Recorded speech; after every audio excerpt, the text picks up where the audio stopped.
Aku percaya dan Roh Kudus, Gereja Katolik yang kudus, persekutuan darah kudus, pengampunan dosa, kebangkitan badan, kehidupan kekal.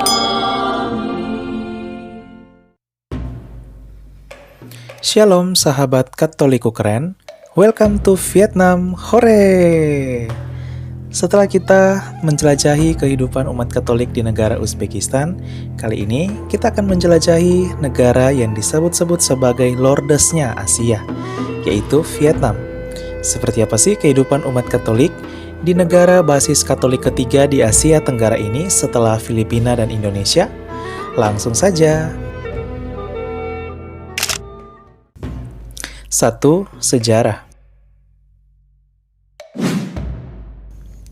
Iman Katolik masuk ke negara Vietnam pertama kali ketika misionaris Portugal dan Spanyol datang pada abad ke-16.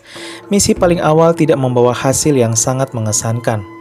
Baru setelah kedatangan Yesuit pada dekade pertama abad ke-17, kekristenan mulai membangun posisinya dalam populasi lokal di kedua wilayah, yaitu Dang Ngoai, Tonkin, dan Dang Trong, Cochin, Cina. Para misionaris ini kebanyakan adalah orang Italia, Portugis, dan Jepang. Dua imam, yaitu Francesco Buzomi dan Diogo Carvalho, mendirikan komunitas Katolik pertama di Hoi An pada tahun 1615. Antara tahun 1627 sampai 1630, Alexander de Rhodes dari Avignon dan Portugis Pero Marques membaptis lebih dari 6.000 orang di Tonkin, Vietnam menjadi Katolik.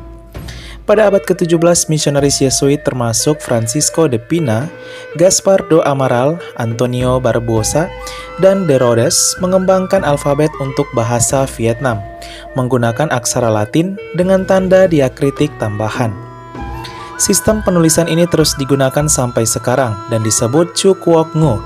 Secara harfiah berarti aksara bahasa nasional. Sementara itu Chu Nom tradisional, di mana Girolamo Maiorica menjadi ahlinya, merupakan naskah utama yang menyampaikan iman Katolik ke Vietnam hingga akhir abad ke-19. Sejak akhir abad ke-17, misionaris Prancis dan misionaris Spanyol dari Ordo Dominikan secara bertahap mengambil peran evangelisasi di Vietnam.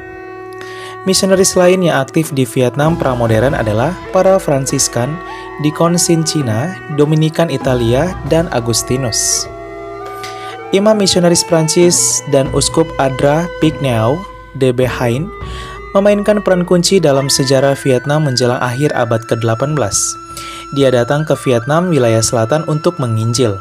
Seiring dengan menyebarnya ajaran Katolik di Vietnam, Kaisar Chan Tin berupaya untuk menangkis praktek Katolik di negara tersebut pada tahun 1798.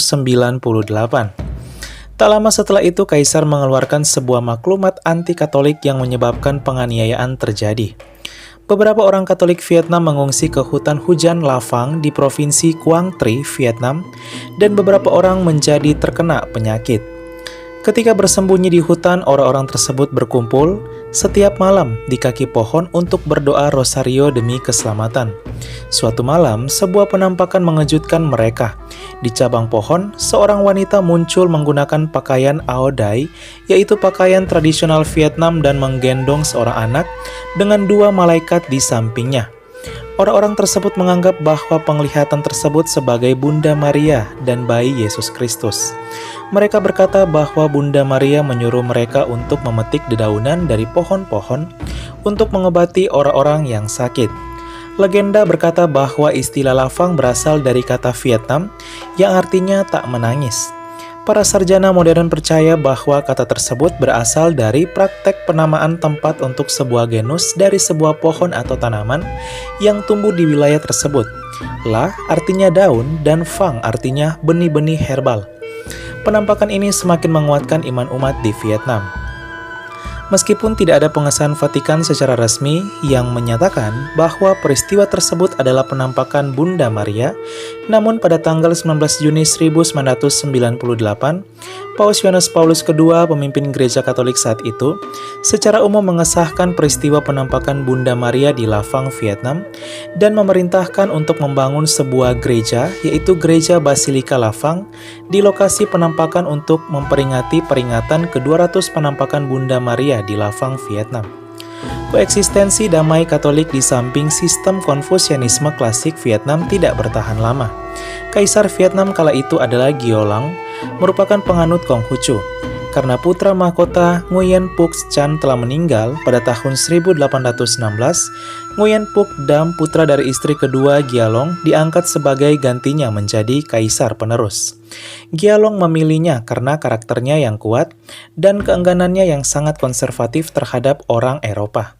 Sedangkan garis keturunan dari putra mahkota yang telah meninggal, yaitu Nguyen Phuc Chan, telah beralih menjadi Katolik dan enggan untuk mempraktekkan tradisi Konfusianisme atau Konghucu mereka seperti pemujaan leluhur.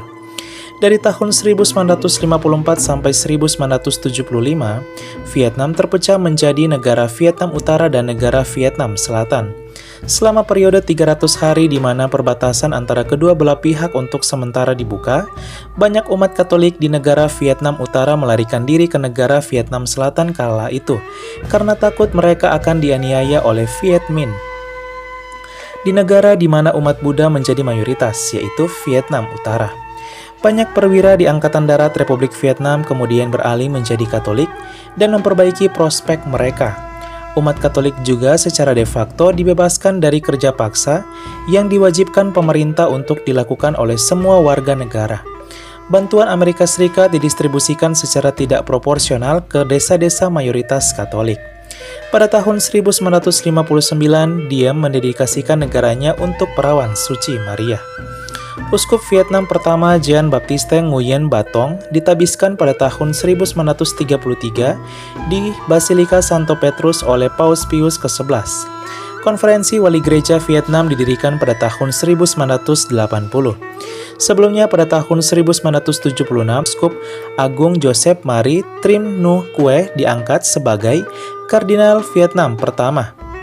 Umat Katolik Vietnam yang meninggal karena iman mereka dari tahun 1533 hingga saat ini dikanonisasi pada tahun 1988 oleh Paus Yohanes Paulus II sebagai para martir Vietnam.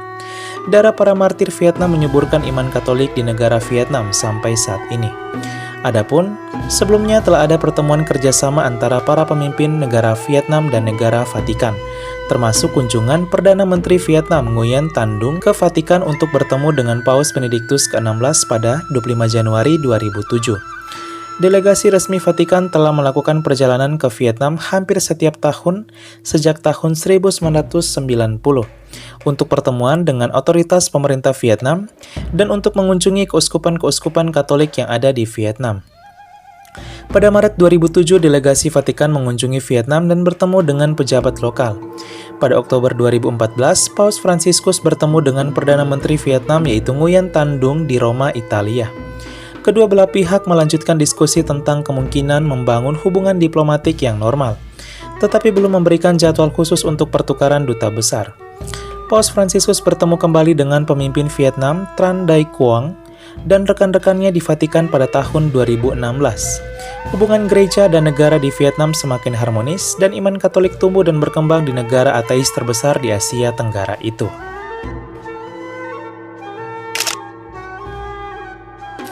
2. Wilayah pastoral.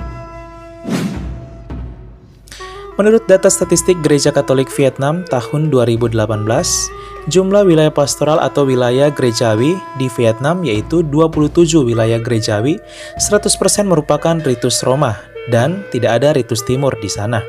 Adapun ke-27 keuskupan itu terdiri atas 3 keuskupan agung, yaitu Keuskupan Agung Hanoi yang mencakup umat Katolik yang ada di ibu kota negara Vietnam yaitu Hanoi. Kemudian ada Keuskupan Agung Hue dan terakhir Keuskupan Agung Tan Po Ho Chi Minh. Dan 24 lainnya merupakan keuskupan sufragan. Adapun total jumlah paroki yang ada di negara Vietnam yaitu 3.272 paroki.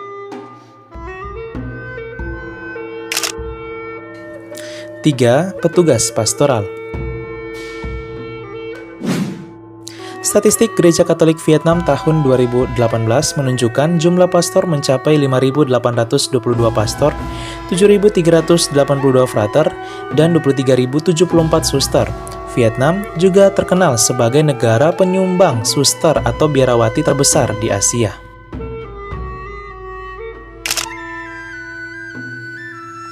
Empat, kondisi umat. Adapun demografi penduduk dari negara Vietnam sebagai berikut. Data dari pemerintah 2018, 74% penduduk Vietnam merupakan ateis, 15% merupakan Buddha, 8% merupakan Katolik, 1% merupakan Hoa Hao, yaitu agama kepercayaan lokal Vietnam, kemudian 1% lainnya merupakan Chao Dai atau agama juga kepercayaan lokal Vietnam, dan yang terakhir 1% merupakan Protestan. Adapun sumber lain pemerintah untuk data statistik tahun 2019 menunjukkan untuk pertama kalinya dalam sejarah jumlah umat Katolik di negara Vietnam melampaui jumlah umat Buddha di Vietnam, yaitu dari 15% umat Buddha kemudian turun menjadi 5%. Hal ini karena sebagian besar umat Buddha beralih menjadi ateis dari 74% menjadi 86%, sedangkan untuk kekatolikan di negara Vietnam tetap bertahan di 7%. Kita masuk pada kekristenan di negara Vietnam. Tahun 2009, 8% dari penduduk Vietnam merupakan Kristen, baik Katolik maupun Protestan. Kemudian di tahun 2018, 9 tahun kemudian naik menjadi 9% dari penduduk. Adapun rincian kekristenan di negara Vietnam, 90% merupakan Katolik dan 10% merupakan Protestan. Kita masuk pada kekatolikan di negara Vietnam. Data statistik Gereja Katolik menunjukkan jumlah umat mencapai 6.933.734 jiwa atau mencakup 7% dari total penduduk di negara Vietnam yang berjumlah 99,8 juta penduduk. Sedangkan untuk tahun 2020 diperkirakan sudah mencapai sekitar 7 juta umat. Adapun data dari gereja berbeda dengan data dari pemerintah.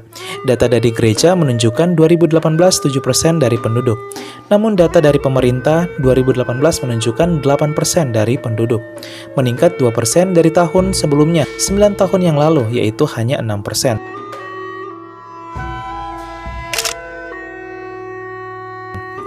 Lima, gereja. Kita masuk pada gereja-gereja yang ada di negara Vietnam. Ada begitu banyak gereja-gereja Katolik yang berdiri dengan kokoh dan indah di negara Vietnam. Beberapa gereja Katolik yang terkenal diantaranya sebagai berikut. Yang pertama ada Gereja Katolik Paroki Peziarahan Suci Nasional Lavang, Vietnam. Disinilah gereja ini dibangun di atas penampakan Bunda Maria di Lavang, Vietnam kala itu. Kemudian ada Gereja Katolik Paroki Basilika Saigon Tan Po Ho Chi Minh yang terletak di kota Ho Chi Minh City.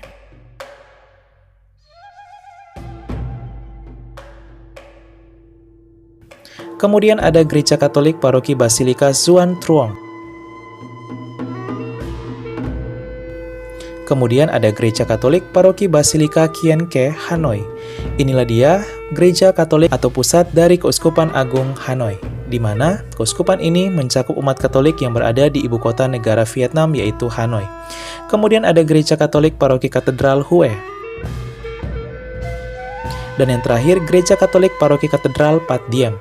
Gereja Katolik ini atau gereja katedral ini juga terkenal dengan gaya arsitekturnya yang indah dan juga termasuk gereja katedral terbesar di Asia Tenggara. Ya, sahabat Katoliku keren, itulah dia jelajah umat Katolik kita di negara Vietnam. Wah, luar biasa ya kehidupan umat Katolik di negara Vietnam. Semoga kiranya sama seperti kehadiran dan penampakan Bunda Maria di negara Vietnam, tepatnya di hutan Lavang, yang membawa iman dan harapan yang baru. Semoga kiranya kehadiran umat Katolik di negara Vietnam terus membawa harapan dan semangat baru dalam mencintai sesama dan juga toleransi yang indah. Sekian dan terima kasih.